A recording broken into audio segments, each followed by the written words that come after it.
Hi, I'm Kevin, And I'm Amanda. and we are serving up. All that jam.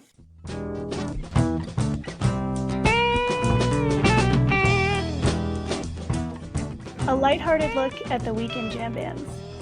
Where we break down the jam scene's biggest stories, Talk new bands. upcoming tours, And show reviews. A little laughing, some hot takes, and an always positive message for the community. Week of June 5th, 2023. Welcome back. And we are into June with festival and concert season in full swing. I got to catch the show on Saturday from Dead and Company, the final tour, which we'll get into in a little bit because I have thoughts. How was your week? Hey, Kevin. It was a good week. Kind of quiet, but got out a little bit. Got to see some local music and also some great eats at a brewery here in Denver. So that was good. Very nice. Very nice. Got to ride down with some old friends that I haven't hung out with in a long time, which was fun. And then I met up with some new friends who I went to the show with.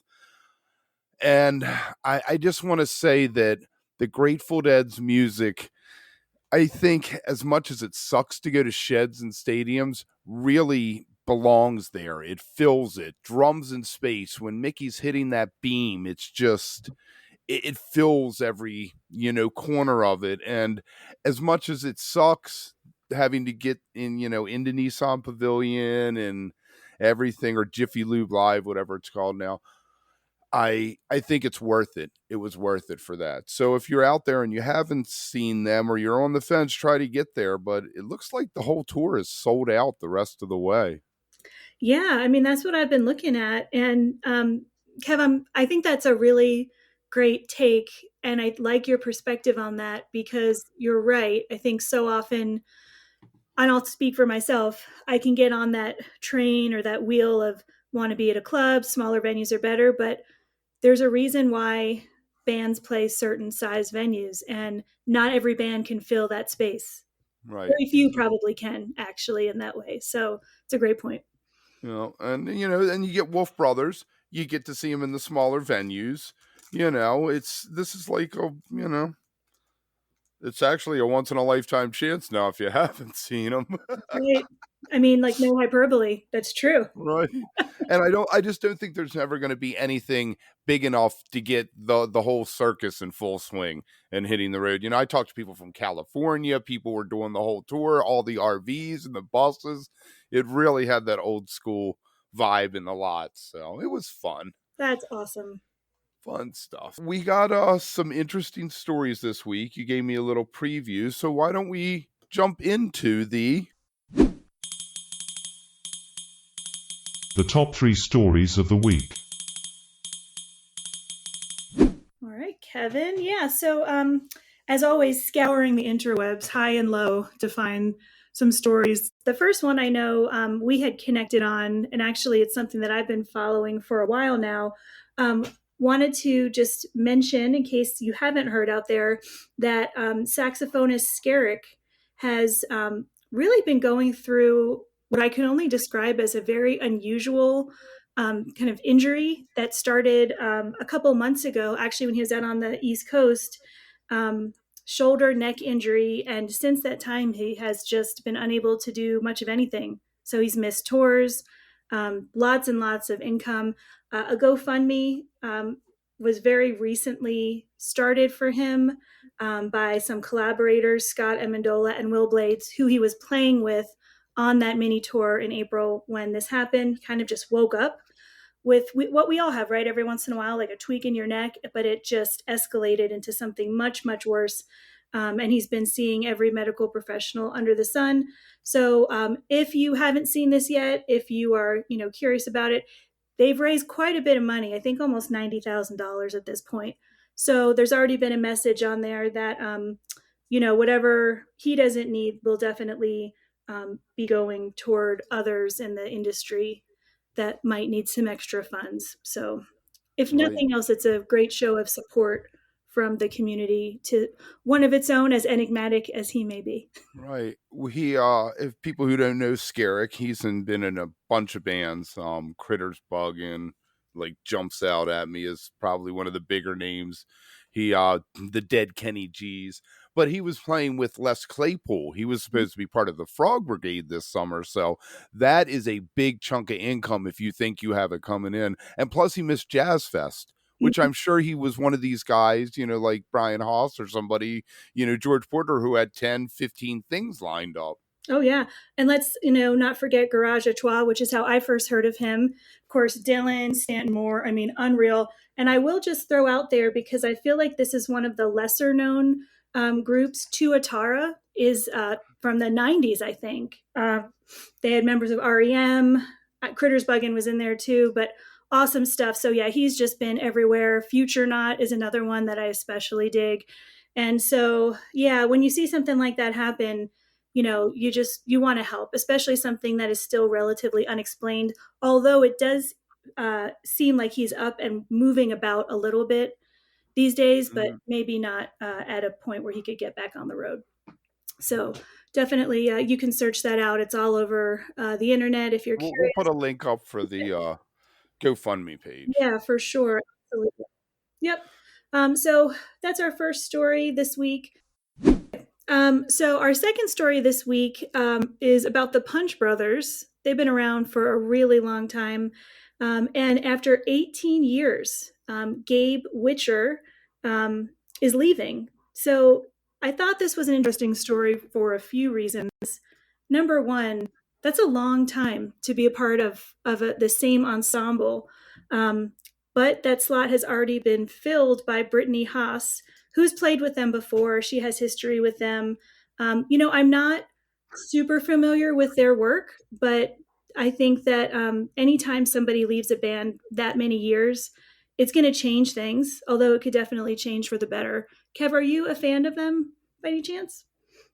They've passed my radar a few times, but no, I never jumped on board.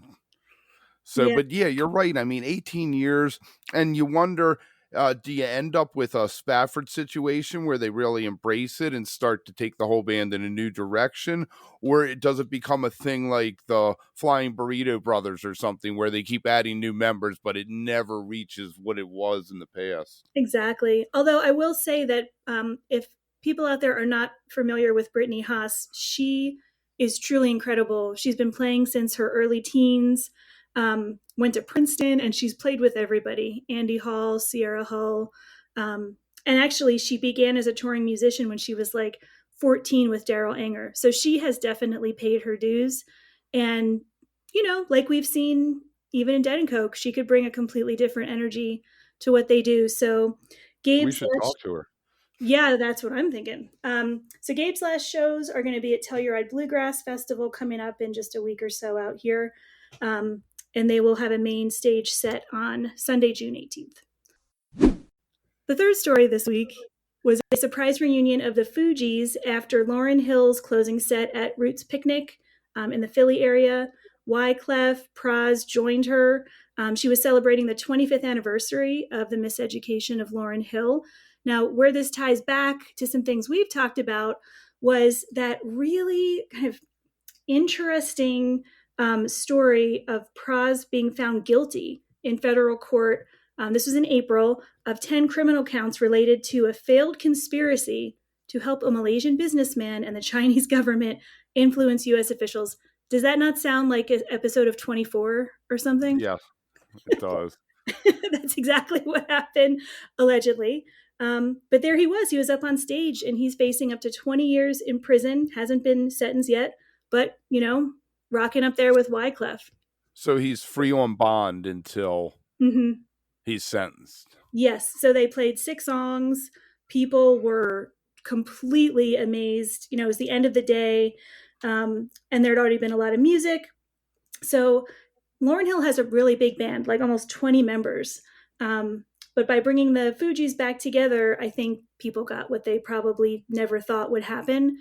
So that's a great story. And, Did it say what they played? You knew I was going to ask that.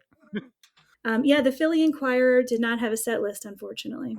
I always hope that when the set lists have like a new song, so you think, oh, somebody's making a new record. Maybe maybe the Fugees are back in the studio making a new record. So that would be completely epic for so many reasons.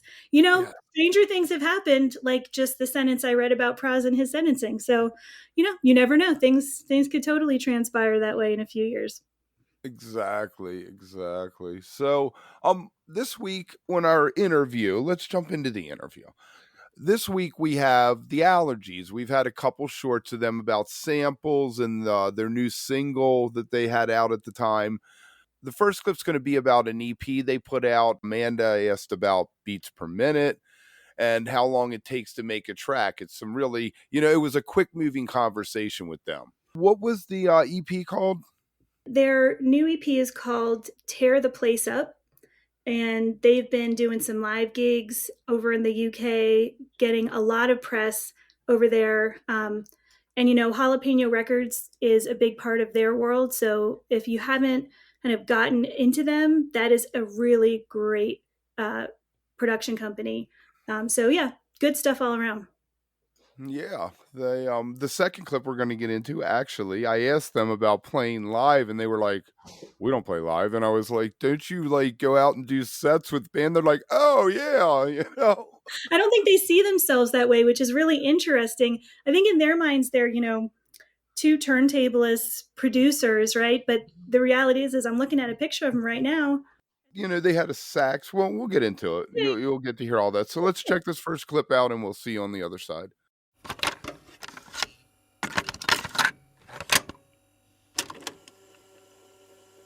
So Reconcile, I know you released that mid-January on Bandcamp and elsewhere. There's so much energy around this. Craig Charles, I mean, I'm just seeing so many good things happening. I was wondering if you could just chat a little bit to make sure we get this about, the impetus for the EP. In your opinion, how's the response been so far? Yeah, very good, thank you. It's the idea was to take a bit of a bluesy direction with this EP, so to explore blues sounds and sampling and stuff. And we actually pulled an older Allergies record, which was called God Walk Down, and put that on the EP as well. But it's been very well received on the streaming platforms, especially on Spotify, making it into some big blues playlists and stuff, which is kind of what drums up the plays when you're thinking about streaming, is getting on these decent playlists and getting the music out there. So yeah, a lot of people demanding it for vinyl and getting very cross that it's not here already on vinyl, as vinyl people do. But it will be coming in May. But yeah, getting lots of radio support. No complaints here. Would you consider that blues direction a new direction for you? I always wonder when I hear that, if the artists are saying, well, no, that's not new. We've always loved that. We just decided to go in that space. Yeah. We've always been digging into that pot. That whole history of black music, it goes back all these generations and decades, from blues and soul, definitely, and rhythm and blues. And for this EP, there's people like Hound Dog Taylor, who's like a Chicago blues legend, Hall of Famer, who kind of extracted some vocals using tricky technology to kind of put him into a new context and bring him up to date. And we've always loved his voice, the way he intros late night tunes. He's got this kind of half drunken swagger to him. We've occasionally peppered that in mixtapes and on other tunes. And some of our earliest stuff has been a blues flip. Remember that one, Adam? Big Star? Big Star, yeah. Mm-hmm. And that was I'll Play the Blues for You, Albert King, I think. So giving that a kind of bombastic boom back drum beat backing and bringing that up to speed and putting that into a different decade. So we've always had a finger in that pie. But yeah, I think my dad even plays the harmonica, but I don't know if I get him on a record. I think on one of your recent podcasts, I always love the BPM conversation, right? You take something that starts here, you bring it here. Yeah. Who's making those decisions? Like, do you both work equally on these tracks? How does that happen? Because a lot of decisions. I was sort of saying earlier that I used to be the better producer, and I did a production degree and stuff, and started making beats, and then I met Roy in Bristol, and then Roy sort of showed me some early primitive ideas, and we very much worked on them together. But nowadays I've sort of become more of an engineer who kind of steps in at the end to try and make everything sound better, and Roy's very much the patient one, sitting with the samples and chopping it all up and making it into a song, really. of course, we also work with other people. So Andy Cooper's often involved in lyric writing and arrangements as well. And then if we've got other featured artists, then they'll have a say in the song too. Yeah. That actually helps because I know that one of the big things for me is figuring out, when do you stop, right? When do you know When the that tune's what you finished. have, when it's Yeah, done? it's a feeling, isn't it? Yeah. When do you know it's done? Well, I'll send it off over in a preliminary stage, and that's when I know to kind of relax a bit, because I have to convince myself it's the best idea in the world. Otherwise, I can't have the energy to stare at it for 3 or 4 days. So when I hand it over to him, then he says, yeah, that's brilliant, carry on. Then I know that stage is finished. And then it could be another 6 months after that with other people being involved and stuff like that. But yeah, when's it finished? When do you put the cherry on it? When do you put the bow on it? Because when it gets up to version 30 and you all start arguing, yeah, that's about when it's done yeah, normally. because right at the very end, that's when you're closest to the canvas and you're seeing all these brush strokes that no one else would have any idea.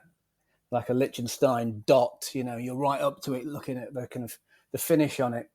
Yeah, so it's a relief when it's over, but then it has to go and get mastered as well, and that can put an extra different type of polish on it. So that's another worry. Will it become the thing you want it to be? So you have a vision from the first hearing the sample of what it's going to sound like, but the process to get it into the consumer's hand or whatever is quite a long, arduous process of hoping and believing that it's going to come out as you intended. Yeah.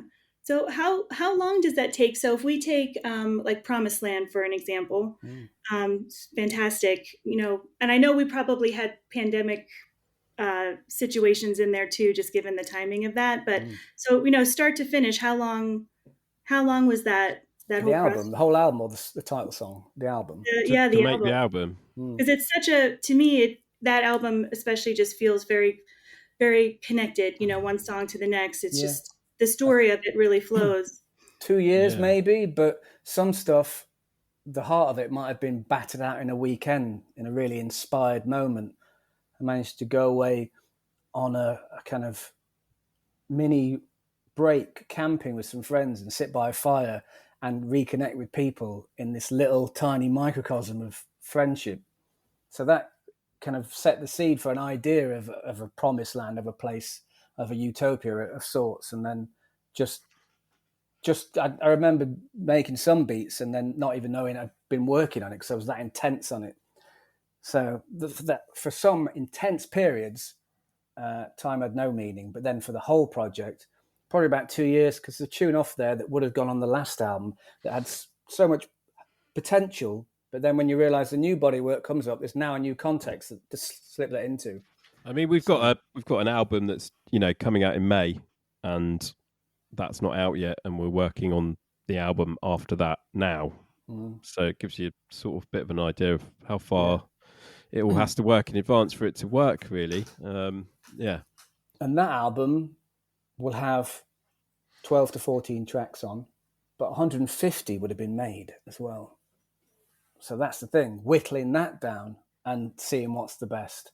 What can you let go? The Sophie's choice of which child to snuff out and which one to allow to grow up, Yeah, so Kevin, I know that, being from the UK, a lot of our listeners here in the States may not be as familiar with the Allergies, but they really fall in line with that rare groove funk sound. They take these vintage kind of soul songs and just do amazing things with them, plus all the originals. So really glad we had a chance to talk to them. And we're going to get back into that interview in a second. But before we do, wanted to remind everyone out there to like, follow, subscribe, all the actions, everything. We are on Facebook, Twitter, and Instagram at All That Jam Pod or allthatjampod.com. And of course, we really welcome any reviews you want to leave for us on Apple Podcasts. And you can find us anywhere you get those podcasts.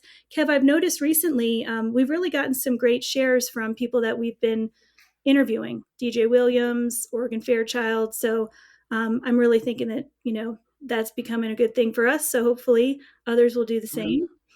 And so let's get back into the second half of this interview. Kevin asked some really good questions about playing live, which we kind of discussed. So let's hear what they had to say about that. Do you guys play live? No, we're completely untalented. That's why we get people in to play with us live. Very Yeah, nice. Well, yeah. so we spoke with a guy named Jimmy Montague. You've probably never heard of him. He's out of Brooklyn. Has a great album called Casual Use. It's like Elliott Smith meets the Doobie Brothers. But he was talking about how he hates to play live because of his songs have horns and strings and things like that. Do you find having to only put out records, is that a tougher model? Is that sustainable in the record industry as it is? In terms of what, us not being musicians, is that No, what we you mean? actually do play live though, but we Okay. don't. We DJ with a sax player Right, yeah. and a rapper and a singer. Okay, right, So- right. Well, that's where I was yeah, going. yeah. That's what I meant by live. Do you Sorry. go out and actually? Yeah, absolutely, yeah. So yeah, we do have a band. We have a band, and we DJ. Right now, how do well. you approach that differently? We very much approach it as DJs who are in the back line, running the backing tracks, dropping samples over the top, whilst we let the actual talented people steal the show in front of us. We've got a very talented rapper called Andy Cooper from Ugly Duckling, a lovely soul singer, and a very talented saxophone player too. So yeah, it's a bit of it's kind of like a live mixtape when you come and see us. Yeah. The music doesn't really stop. It starts slow and it ends really fast. It just gets So the song choices probably are dictated somewhat by who you have playing with you.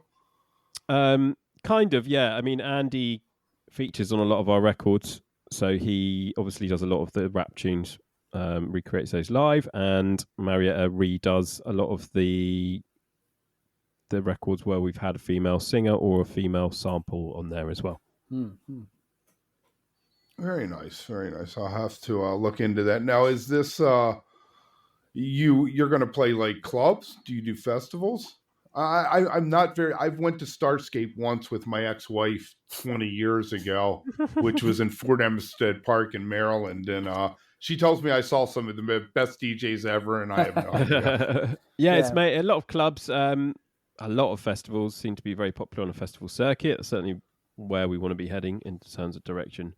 Sadly, haven't been out to the US to play. We're hoping that's on the horizon, probably more likely 2024. We're trying to crack Europe at the moment. It's tough out there, gigging, trying to make money from it. Stuff like the cost of living and Brexit and stuff like that is right. not, A lot of bands have canceled tours. Definitely. Because the money, you're going to go in debt $30,000. Exactly. I mean, that's what you're looking at if you want to go and tour the States. It's just like getting severely into debt. Right. So, you got to figure out how to do LA and New York and skip the middle. Or just sell your merchandise T-shirts for £700 each. Or... Yeah, that's funny that they don't consider themselves a live band. What I consider somebody in a room creating something in the moment, and they do have saxophone and other instruments to play with them. Fascinating stuff. If you like that, this week you should check out Tuesdays through Saturdays. We put out little mini shorts every day. That's what seems to really be clicking with people. I guess you're in line picking the kids up, you're sitting, on the subway, you can listen to a couple things. It isn't investing in an hour and a half, something like that. But on Tuesday, we have Todd Klauser on the Mexico City Experiment. He's a rope-a-dope guy. He runs their Sir label. Then on Wednesday, we got Alex Wasley on joining Dumpster Funk, and the idea of regional horns. Amanda, you had asked about that, and that was fascinating. I never realized that's how it worked for some bands. Thursday, we have Air Show on how they approach songwriting. They have a distinctly bluegrass tinge to them, but they are a jam band, so it's very interesting. Friday, we have Tropidelic on their latest All the Colors, which has a bunch of guests, too many to name here, so you got to just check that out. And then Saturday, Houseplant, Tavis sat down with us on their Goose Connection and the Goose After shows. So, like Amanda said, find us, like, subscribe, follow, so you don't miss any of this. And with that, it's going to be a short one this week. We're going to wrap it up. Do you have anything next week coming up? I know you had mentioned Telluride. Are you going to get up there? I am not going to get up to Telluride, I don't think. I guess anything's possible. Next week at this time, I will be in the Northeast, and I'm planning to see some music in Connecticut. at Park City Music Hall, Eddie Roberts, DJ Logic, Ben from Goose, and Neil Evans, not Dopapod Neil. I thought that was interesting. No, Neil Evans of Soul Live, Al's brother. Nice. So that's going to be a fantastic show. I haven't heard DJ's Logic name in a hot minute. I'm glad that he's out there. That's right. He kind of pops up, he puts these together. I've seen him in that same kind of configuration with Mono Neon and Jason Hahn, and he just seems to have a knack for getting really like-minded musicians together to have a great time. So I'm super excited. Years ago, he used to do the Jazz Fest Sunday night late nights, and he'd have like Warren Haynes, and I used to have a few tapes of that. That's weird. Speaking of live music and the Allergies, let's just rewind for a second. That is weird listening to a DJ set on tape that was taped live. Yes, I can see that. Yeah. I listen to that kind of stuff a little more frequently, maybe. But I completely understand. And having recorded some things that I've done, it is an interesting feeling, especially if it truly is live and it's happening in the moment. Yeah, I agree. So, with that, I will just say stay beautiful, but don't stay underground too long. I'll see you next week, Amanda. All right, Kevin, have a great week.